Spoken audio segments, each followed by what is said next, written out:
포플이라는 학자가 사회복지 실천의 기능에 대해서 설명을 하고 있는데 좀 쉬운 문제로서 이런 문제가 앞으로 나올 수 있겠습니다. 여러분, 예방과 사회복지사의 활동으로서 실천의 기능으로서 예방과 치료 어떤 게 더 중요하냐라고 하면 10중 8구 예방이 중요하다 이렇게 대답하시는 분들이 굉장히 많이 있는데요. 자, 이런 지문이 나왔을 때 예방이 중요하다 또는 뭐 반대로 치료가 중요하다 이렇게 하면 틀린 답입니다. 예방과 치료 둘 다 똑같이 중요합니다. 자, 우리가 이걸 쭉 나열할 때 가족을 넣기도 하고 빼기도 하는데 그건 뭐 그렇게 중요하지 않습니다. 그런데 전통적인 사회복지 실천의 역사에서의 방법론, 3대 방법론은 개인, 집단, 지역사회여서 그때는 가족이 빠진다는 것 기억하시면 좋을 것 같습니다. 역사의 관점입니다. 역사에 잠시 후에 하게 될 거고요. 대표적으로 응용 문제로 어떤 구체적인 사례들이 나올 수 있습니다. 예를 들자면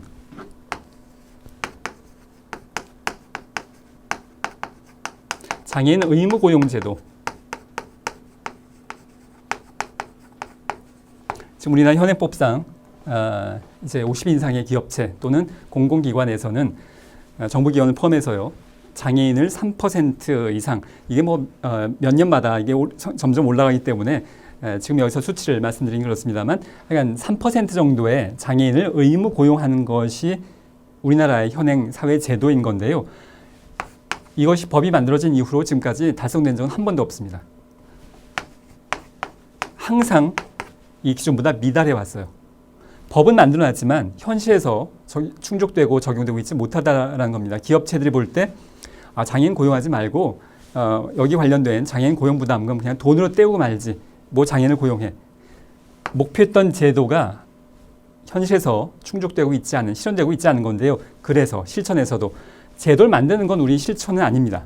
그렇지만 사회복지 실천을 통해서 사회제도가 제공하는 기회와 자원을 제공하고 있는데 달성이 안 되고 있어요. 그렇다면 이걸 실천에서 확대하도록 그 역할을 실천에서는 할 필요가 있다라는 말. 그러니까 우리가 정책과 전혀 분리되는 그런 개념이 아니다라는 것. 이런 예를 들어서 나올 수 있겠습니다. 여러분, 굉장히 틀리기 쉬운 개념 중에 하나가 옹호입니다. 옹호. 뭐 편들어주는 건데요. 대변, 사회적 약자인 클라이언트가 자신의 권리를 주장하지 못했을 때 그 권리를 대신해서 주장해 주는 것인데, 자, 이것이 몇 년도 문제였냐 하면요. 2014년도 문제, 2014년도 기출문제에 간접적인 개입의 종류에 해당하는 것은 거기에 보기가 어떤 지문에 어떤 내용이 있었냐 하면 자원개발, 서비스 조정, 프로그램 개발,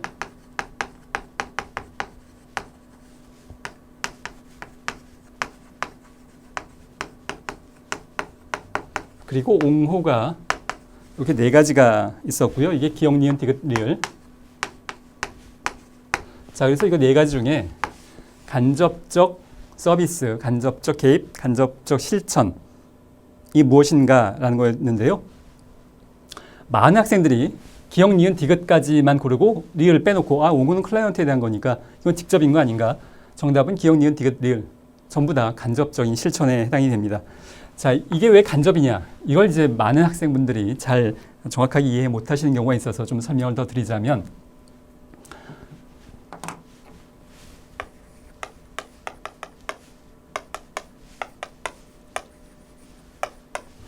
자, 여러분들이 그 동영상을 보는 인터넷 사이트에 유튜브에 들어가시면 검색어를 오아시스, 식당 이렇게 검색을 하시면 동영상이 몇 개가 뜰 텐데요. 오아시스라는 영화, 뭐 제가 세부적인 내용은 말씀드리지 않겠고요. 오아시스라는 영화에 식당 장면에 등장하는데 거기에 주인공으로 등장하는 문소리 씨가 뇌성마비 중증 장애인으로 나오고요. 휠체어를 이용하는 중증 장애인인데 식당에 밥을 먹으러 갔습니다. 이제 그 설경구 씨 남자 배우와 함께 밥을 먹으러 갔는데 이 식당에서 식당 주인이 뭐 사장님이라고 표현을 해야 될까요? 밥을 먹으러 갔는데 중증 장애인이 들어오는 걸 보고 영업시간 끝났으니까 나가달라고 얘기합니다. 사실 이미 식당에서 다 밥을 먹고 있고 식사를 할 수 있음에도 불구하고 장애인이 들어온 거에 대해서 거부감을 표현하면서 나가달라 이야기하고, 이때 문소리 씨가 중증 뇌성마비 장애인으로 연기하고 있는 문소리 씨가 어떻게 반응하고 있냐 하면 남자 배우인 남자 주인공하고 연애 중인데요. 이제 서령구 씨하고 같이 왔어요. 근데 여기다 이렇게 얘기합니다. 그냥 가요. 이게 인파워되지 않은 상황입니다. 자신의 권리를 주장하고 있지 못하고요.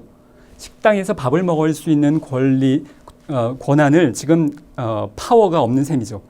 그래서 지금 일종의 쫓겨나가고 있는 뭐 아주 대놓고 쫓겨나가는 상황은 아니었습니다만 그냥 가요. 힘없이 물러나가는 상황인 건데요. 이게 인파워되지 않은 자신의 삶을 다른 사람들만큼 스스로 통제하고 있지 못한 상황이고요.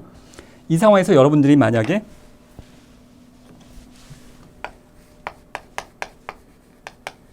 여기에 사회복지사로 우연히 밥을 먹고 있었습니다. 여러분 이 동네에 사회복지사예요. 근데 이 상황을 지금 옆에서 밥 먹다가 발견했어요. 그럼 여러분들이 해야 될 게 옹호입니다. 지금 자기 주장을 못하고 있어요. 인파워되지 못해서 자기 주장을 제대로 발휘하지 못하고 나 밥 먹으러 왔는데 돈 내고 왜 못 먹습니까? 라는 주장을 못하고 있는 상황인데요.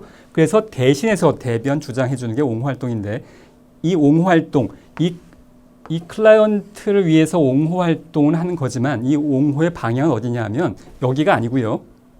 이 말을 어디다가 하는 거냐 하면 자, 장애인도 밥 먹을 권리 있습니다. 장애인 차별 금지, 장애인 차별하면 안 됩니다라는 말을 여기다 할 겁니까? 아니죠. 여기다 할 거잖아요. 주인한테. 옹호의 방향은 환경입니다. 기본적으로 약자를 억압하는 환경으로서 이 식당 주인, 이 사람을 향해서 장애인 차별하지 마세요. 라고 주장해 주는 게 옹호 활동이어서 그런 의미에서 옹호는 간접 서비스입니다. 간접 개입이에요. 클라이언트한테 직접 개입하지 않아요. 클라이언트를 옹호하는 활동이지만 클라이언트한테 대고 장애인 차별하지 마세요 하는 게 아니고 여기다 대고 장애인 차별하지 마세요 이래야 되는 거잖아요. 그래서 간접인 겁니다. 환경에 개입하는 거예요.